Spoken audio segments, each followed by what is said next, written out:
안녕하세요. 잡시광입니다. 최근 일본의 모습을 보면 어쩌다 이렇게까지 망가졌나 싶은 생각이 들 정도입니다. 방사능 누출 사고가 발생한 일본 후쿠시마의 야생 멧돼지와 일반 돼지 잡종이 떠돌아다니고 있는 모습이 포착된 것인데요. 후쿠시마 사고 이후 사람들이 떠난 자리에 괴기스러운 돼지들이 그 자리를 대신하고 있어 일본 전역을 섬뜩하게 만들고 있습니다. 그런데 이 방사능에 피폭된 동물들의 실태를 보면 더욱 충격적입니다. 영국 매체 텔레그래프에 따르면 최근 일본 과학자들은 돼지와 야생 멧돼지가 교배한 잡종에 대한 유전적 연구 결과를 발표했습니다. 이들 교배 잡종은 2011년 일본 대지진으로 16만 명의 사람들이 이주해 버려진 농장에서 탈출한 것으로 전해졌는데요. 수백 마리 돼지에서 측정된 세슘 농도는 안전 기준치보다 300배나 높았던 것으로 드러났습니다. 이 같은 사실은 영국 매체를 포함한 외신을 통해 전해지면서 일본이 국제적으로 큰 망신을 당하게 되었는데요. 얼마 전에는 영국의 로이터 통신에서 스가 총리와 도시바의 담합 관련 비리를 보도했는데 이번에도 영국의 텔레그래프에서 후쿠시마의 충격적인 실태까지 그대로 보도하면서 영국 언론들이 새로운 일본 킬러의 면모를 보이고 있습니다. 이후 후쿠시마대 과학자들은 야생동물 유전자를 조사했습니다. 조사 결과 변이는 없었지만 대신에 야생 돼지가 농장에서 자란 돼지와 교배한 사실을 발견했습니다. 실제로 2006년부터 2018년까지 340여 마리의 야생 멧돼지 유전자 정보를 수집해서 분석했더니 최소 18마리의 멧돼지 유전자에서 일반 돼지의 생물학적 침공이 나타났습니다.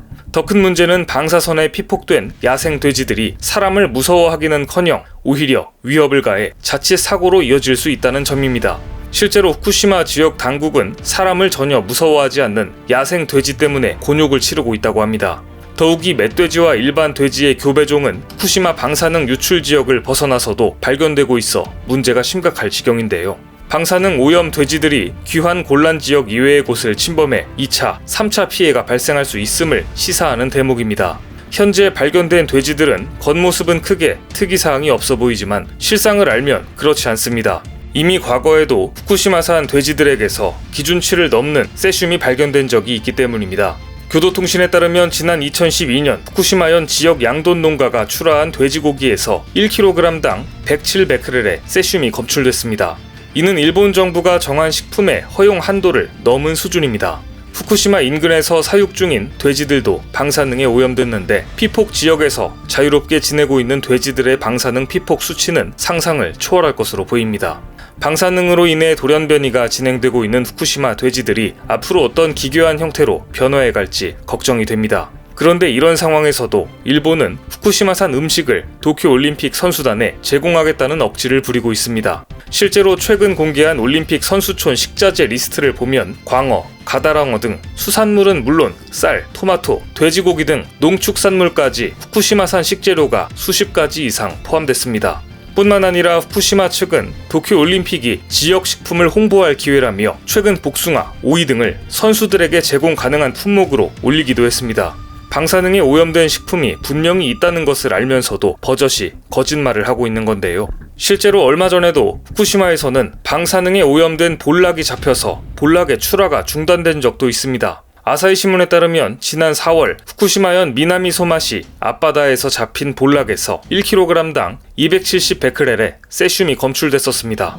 당시 볼락에서 나온 세슘은 일본 정부가 정한 식품 허용 한도의 2.7배나 넘었습니다. 일반적으로 방사성 물질 검출량이 1kg당 50베크렐 이하여야 출하될 수 있는데요. 상황이 이렇게 되자 당시 일본 정부는 뒤늦게 볼락 출하를 제한했습니다. 그런데 상식적으로 볼락만 방사능에 오염될 리가 없겠죠. 눈 가리고 아웅만 하는 셈입니다. 일본은 이런 상황에서도 후쿠시마 방사능 오염수를 바다에 방류하려고 하고 있습니다. 그런데 한국에서 협의체 구성과 IAEA 검증 요구를 국제사회에 공론화시키자 실제 오염수 방류와 관련한 일본의 구체적인 실행계획 수립이 주춤해진 상황인데요. 그런데 최근 일본 정부에서 뜬금없는 발표를 내놓았습니다. 최근 도쿄전력이 삼중수소 제거 기술이 있는지 검토가 필요하다며 기술 공개 모집에 나선다고 한 것입니다.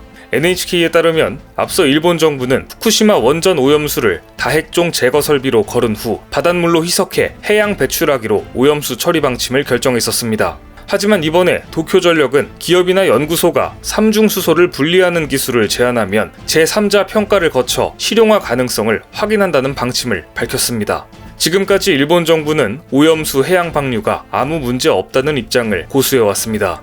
문제가 없다면 분리기술도 필요가 없겠죠. 그런데 이번에 도쿄전력에서 삼중수소 분리기술을 공개적으로 공모하면서 문제가 있다는 점을 대외적으로 인정한 셈이 됐습니다. 일본 정부와 도쿄전력의 손발이 맞지 않았음을 알 수 있는 대목입니다. 반면 한국의 일본 오염수 해양 방류 저지 계획은 하나둘 성과를 보이기 시작합니다. 최근 국제원자력기구 IAEA가 일본 오염수 방류 과정을 검증할 전문가 검증단을 꾸렸는데 IAEA가 한국의 방사성 물질 권위자인 김홍석 박사를 지명해 초청한 것입니다. 그동안 한국 정부는 국제원자력기구 검증단에 국내 전문가가 포함돼야 한다고 요구해 왔는데요. 결국 IAEA는 일본의 오염수 방류 검증 과정에서 한국 전문가들의 참여가 매우 중요하다고 판단했습니다. 김 박사는 방사성 물질 분석과 평가 분야의 권위자로 현재 UN 방사선 영양과학위원회 한국 대표로 활동하고 있습니다. IAEA는 김 박사에게 일본 정부의 방류 계획이 투명하고 안전하게 이행되는지 감시하는 것을 도와달라고 요청한 것으로 알려졌습니다. 한국의 저명한 방사성 물질 권위자가 오염수 방류 검증 과정에 참여했으니 일본 입장에서는 지금까지 감춰오던 모든 것들이 밝혀질 위기에 처한 것입니다.